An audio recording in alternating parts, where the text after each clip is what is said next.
Hey, welcome to a new Making Science podcast. My name is Nate. I am a VP of Cloud Consulting here at Making Science, joined today by Tai Schiff. I'm a senior solutions engineer here at Making Science. Awesome. So I've been in the space for a while. You've been in the space for a while. I think for me, maybe a dozen years or so. You were at Google for 16 years. Is that right? Mm-hmm. We've been watching this space for a long time. Yeah. I think from our various perspectives, we've had overlap in the past. That's right. Previous lives. Yeah. You had mentioned in one of our previous calls about you had an AI moment. Sure. And I thought that was an interesting phrase. Yeah. I feel like I've had something similar. Could you kind of unpack what that means to you? For me, what the AI moment really was all about is it wasn't just an abstract sort of reckoning with this new technology that everyone's talking about. It was literally putting my hands on the keyboard, or sometimes I just talk directly to my AI agents these days. Do you actually literally talk? Of course. Yeah. Oh, it's one of the best. Is that your preferred? I think so, because at this point with AI, it is so good at deciphering sort of the context that you're giving it, right? That it'll be able to pinpoint the garbled mess that you. So you can just kind of go in stream of consciousness. That's right. Yeah. And it will identify what are the key points that you're really trying to get to. And I think when I was thinking about this AI moment, it was just about actually seeing the amazing efficiency and productivity and ingenuity that it was enabling me. Any sort of technical hurdle that I feel like I had in the past. Something, like a blocker. Right. It just that did not exist. However, it's a double-edged sword on some level. That I think that this amazing productivity is a boon to organizations, but I think at the same time it's really critical for businesses to think very strategically. Yeah. And bring on partners to help it, with thought leadership in terms of how to actually deliver this type of ingenuity without just burning tokens and cash, essentially. And it kind of brings me to Gemini specifically, because we've both been predominantly in the Google space. Sure. I think, obviously they've had such a huge background in the marketing use cases, et cetera. So it does seem like this is an inflection point between cloud and marketing, for lack of a better term, but like ads, cloud. We've talked about this for years. You helped develop IBQ, or Instant BigQuery ML, I should say, back in the day, which was a great tool in terms of like a step towards that. Right. But it does seem like this is a whole nother jump. It is connecting those worlds. It is, and I think that there's going to be ways that organizations today are going to leverage artificial intelligence to supercharge their marketing directly. But I think one of the ways that AI can really be a transformative force within a marketing organization is really taking a look at the kinds of tasks and the types of workflows that are currently happening within a marketing organization, and thinking about how can we build something more intelligent? How can we automate away the pieces that maybe are repetitive? And then what ends up happening is you start focusing on a higher level type of question. Exactly, as opposed to just grinding through the minutiae of this. And that's where I feel like the huge unlock is going to happen. Because then as a creative organization, I'm not really thinking so much about the measurement components, which like AI is going to help out in a tremendous way and it's going to unlock that particular door. but then I'm also able to use the AI to help me generate and create a proliferation of different assets. And it strikes me that the last decade, probably longer, so much of it has been collecting data, you know, and the challenge hasn't been about collecting data, but sort of finding the thing in a sea of data. Yeah. And it seems like that this is such a huge jump towards that. So that, you know, like 10 years ago, again, collect as much as you can about the users, what they're doing on your website, whatever. Yes. And then you ended up with mountains, or I guess there's probably actual technical terms for it, but technical debt or something, where what do you do with it?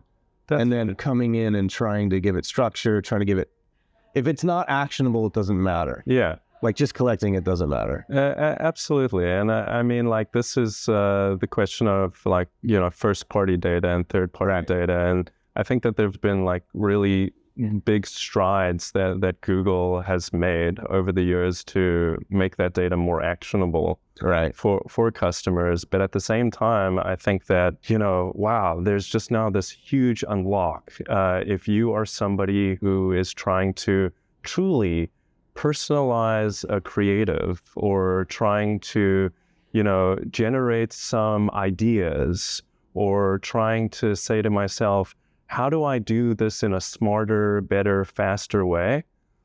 I think that's where like Gemini Enterprise really can step in and start facilitating a lot of that sort of work in a number of different ways, right?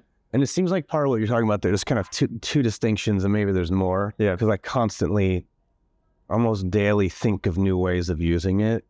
Almost to the point where somebody will say something like, duh, why didn't I think to use it that way before? Right. But in this context of Gemini for marketing, it seems like there's two kind of use cases. Correct me, or, you know, if you disagree. But one is for marketing teams at clients specifically, or companies specifically. It was kind of what you're talking about. Yeah. The other is geo or AI optimization.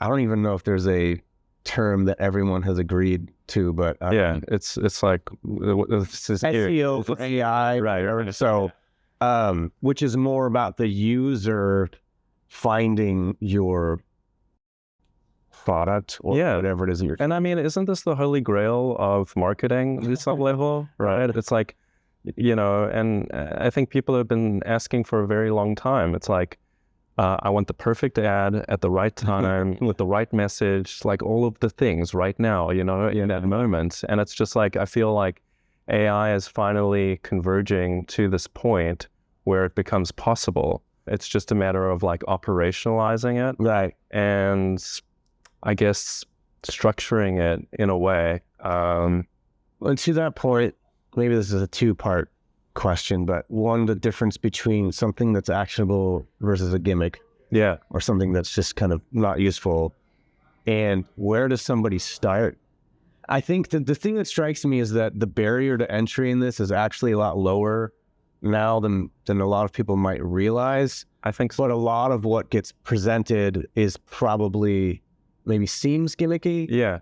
You know, like from a kind of an outside perspective. Perhaps, yeah, and I think that this is where it makes a lot of sense to, you know, understand what sort of organizational transformative framework does an institution actually want to have. Right. I think that you could just unleash AI and say, here, everyone take Gemini Enterprise and just go to town on it. That's one approach. Another approach is to think very strategically about, like, what are the organizational rules? What are the structures that we want to have in place in order to, you know, kind of roll this out in a strategic way? But at the same time, empower people, right? Empower people to use these tools so that they can build, automate, create. Right. That's kind of the idea. It's a tool that delivers just like amazing agency to people. And it strikes me that a lot of the things I've seen, the client or a company probably already has more of the data and the starting point than they realize. I think it's not as far off as they might perceive it to be. No, it's almost like just a archival sort of process at this point. It's about, kind of bringing all of the data together. Right. And yeah, I think once you start bringing all of that data together, goodness, you can, I think, do an enormous amount with AI. At that point, just the transference of knowledge, I think happens so much faster. Think about somebody new starting at your business, right? For example, and on day one, they just have a corpus of the entire information that's going on at your business and talking with that back and forth. Right. Conversationally. Yeah, right. Conversationally. It's like the greatest learning tool in the history of mankind. So it seems like one of the things you talked about was sort of a fulfillment or the next level of the promise of data or the promise of things that we've seen. It's occurred to me in the past that a lot of it's funny to call it traditional analytics because it's still not that old as far as right tracking. But at the acceleration. Exactly. Right now, right. It's traditional. A lot of that was about asking better questions. Yeah. It's not going to replace passion for your business. It's not going to tell you why you should be selling the best running shoe in the world. It's going to help you ask better questions about what you're doing and who you're trying to find. Absolutely. And this is why it's the most magnificent learning tool in the history of mankind. It's because fundamentally you have a thought in your head. Yes. But you only have that in scope. Right. And then all of a sudden now you have a portal through which you can ask questions where you have the entire corpus of human knowledge embedded within that. And it's going to fundamentally give you something that in marketing we sometimes call an out of sight, right? Right. It's going to be able to show you what maybe you can't see. Yeah. And that's how you end up making the best stuff, is when you have an idea in your head, but then it's refined, or somebody shines a light on something that you're not seeing. And AI is just going to do that and accelerate that for any team so much. That's interesting to me because this concept of people being in data silos or not having, like social media or something might not provide disruption in a healthy disruption. Yeah. It sounds like what you're describing, the way AI could be used, is providing potentially a healthy disruption. I don't even know if I'm framing the question very well. Does that make sense? Yeah, I think that fundamentally AI is really going to augment the human capability. Yeah. It's not about, humans or AI. It's about humans with AI. Right. And what we're capable of doing kind of collectively. Right. And you talked about kind of moving towards, again, better questions, strategic thought. Yeah. You said you had an anecdote. Yeah. I mean, several years ago, I remember sitting down with a product manager at Google, and he was working on Google search. Right. And this was around the same sort of time when people were kind of very concerned about echo chambers. Yeah. And I think that these echo chambers still exist on some level. You mean echo chambers in the sense that there isn't a healthy disruption for. Yeah, it's sometimes you can only see what you see. Okay. And right. To kind of ground that in how Google search has worked historically, right, is I go to Google search, I'm going to enter in my search term, and then I'm going to see information related to that search term. But it's what you didn't think to ask. Exactly. Right. And that was the product manager's point at that time. Right. I was like, what would make Google search even better is if I could show somebody something that they're not thinking about. Yeah. And I feel like this is what this Gemini opens that up. That's what, the new AI overviews are sort of enabling inside of Google search today. Right. It's showing you, probably the answer to your question, but I think it also says but did you consider this or this sort of other confounding thing that might be going on with a particular type of query. And I think that just enriches your perspective fundamentally. Yeah. So tactically, the question that's going to come up all is where to start, and how does a partner like Making Science help someone start? Yeah. I mean, that's something I've been getting my head around. I think there's definitely some fundamental pieces around, tagging, making sure your pipelines are correct, modeling on that data, et cetera, or creating an interface that's workable for a marketing team. Those seem kind of like table stakes. Yeah. But like, what are your thoughts on how would you succinctly answer that question? Yeah. It's tough. It is tough. Look, I think what I've learned from working with customers is that all of them have different priorities and different objectives. And I think that's why you would work with a company like Making Science, for example. We have like an extensive amount of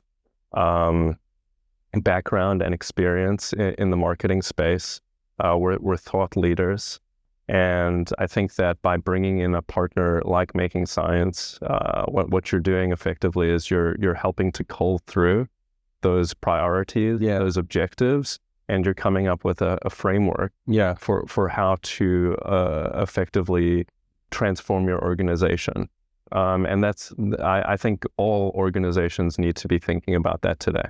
It feels like this is a logical progression of a conversation you and I probably had, I don't know, 5 years ago, 7 years ago, whenever that was. Yeah. To me, I'm part of the reason I'm excited to be here is this feels like the company who is best positioned to keep having what is a logical progression or logical conversation for, to your point, having that background, but then being open to how these tools, instead of just trying to build a faster horse, with how things have been done. Sure. Being ready to kind of move into the next age. But that's another great anecdote, right? Yeah. I mean, isn't that what people would have asked for? 100%. In the 1900s. Yeah. I just want a faster horse. I just want a faster horse. But the die is cast. It takes innovation. You have to see things from a different point of view. And really, you got to get your hands dirty with it. That's why I had my AI moment, and I encourage people to do it too. Yeah. To just like kind of test it out and experiment with it, because like there's so many different use cases out there. Yeah. Awesome. Well, thanks. It's good seeing you. I'm ready to get at it. Here we are. And we are. Let's get after it. I mean, it's so fun. Excellent. All right, man. All right. Thank you.